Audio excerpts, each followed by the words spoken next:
नमस्कार and welcome to English guidance aces. यहाँ हम लिटरेचर को आसान और मजेदार बनाते हैं ताकि आप इसे अच्छी तरह समझ सकें। तो आज का हमारा टॉपिक है रस्किन बॉन्ड की एक बहुत ही प्यारी सी कविता गॉड सेव द बीटल। हम इस कविता को परत दर परत खोलेंगे ताकि इसका हर पहलू आपको एकदम क्रिस्टल क्लियर हो जाए। अच्छा, कविता में गोता लगाने से पहले चलिए इसके कवि रस्किन बॉन्ड के बारे में थोड़ी बात कर लेते हैं। वो भारत के बहुत ही पसंदीदा लेखकों में से एक हैं, जो प्रकृति और पहाड़ों की जिंदगी पर बड़ी ही सरल और दिल को छू लेने वाली कहानियां लिखते हैं। उनके लिखने की स्टाइल को समझना इस कविता को समझने में हमारी बहुत मदद करेगा। तो आज हम क्या क्या कवर करने वाले हैं, चलिए एक नज़र डालते हैं। सबसे पहले हम कविता को पढ़ेंगे, फिर उसकी कहानी को समझेंगे।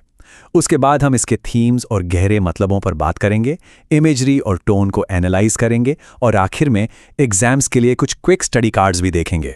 ठीक है, तो सबसे पहले मैं आपके लिए पूरी कविता पढ़ता हूं। बस आंखें बंद करके सुनिए और उस सीन को इमेजिन करने की कोशिश कीजिए जो रस्किन बॉन्ड बना रहे हैं।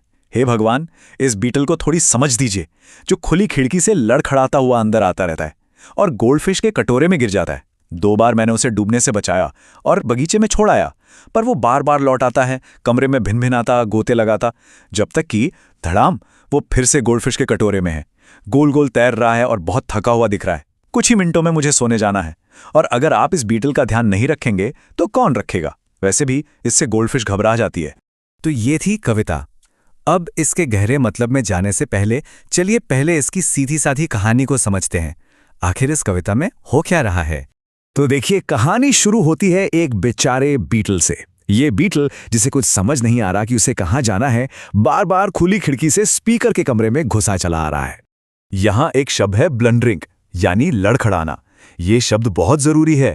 ये हमें बताता है कि बीटल बस यूं ही बिना किसी मकसद के अनाड़ीपन से इधर उधर उड़ रहा है। उसे कुछ दिख नहीं रहा, कुछ समझ नहीं आ रहा। और हमारा स्पीकर क्या कर रहा है? वो बेचारा 2 बार उसे बचा चुका है, उसे वापस बगीचे में छोड़कर आया है, लेकिन ये बीटल है कि मानता ही नहीं, वो बार बार वापस आ जाता है। आप स्पीकर की बढ़ती हुई झुंझलाहट को महसूस कर सकते हैं, है ना? और अब देखिए, कविता का सबसे क्रिटिकल पॉइंट आता है। बीटल तीसरी बार फिर से उसी गोल्डफिश के बोल में गिर गया है, पर इस बार वो बहुत थका हुआ लग रहा है। यही वो पल है जहां कहानी का सारा तनाव इकट्ठा हो जाता है। लेकिन एक मिनट, क्या इस पूरी कहानी में सिर्फ स्पीकर और बीटल ही परेशान हैं? जरा सोचिए, इस सीन में कोई और भी है जिस पर इसका असर पड़ रहा है। कौन हो सकता है वो? जी हाँ, गोल्डफिश। कविता की आखिरी लाइन देखिए, इससे गोल्डफिश घबरा जाती है। ये लाइन अचानक से पूरे सीन में एक हल्का फुल्का मजाकिया टच डाल देती है। बेचारी मछली भी परेशान है। ठीक है, तो अब हमें कहानी तो समझ आ गई। एक बीटल है, एक स्पीकर है, एक मछली है, पर क्या ये कविता सिर्फ इसी के बारे में है? नहीं। चलिए अब इसके गहरे मतलबों को समझते हैं। यहां सबसे बड़ा सवाल ये उठता है कि स्पीकर असल में महसूस क्या कर रहा है। क्या वो बस नाराज है, परेशान है, या उसे उस बीटल की परवाह भी है? और सच तो ये है कि वो दोनों चीजें एक साथ महसूस कर रहा है।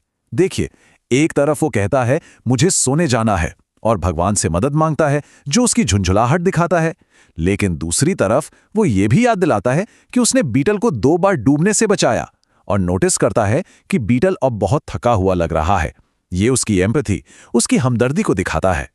तो इसी कन्फ्लिक्टिंग इमोशन से इस कविता के मुख्य थीम्स निकल के आते हैं, जैसे कि इंसान और प्रकृति का रिश्ता, छोटे छोटे जीवों के प्रति हमारी जिम्मेदारी, और कैसे हमारी जिंदगी में इस तरह की छोटी मोटी परेशानियां आती रहती हैं, और सबसे जरूरी, झुंझलाहट के बावजूद किसी के लिए हमदर्दी महसूस करना।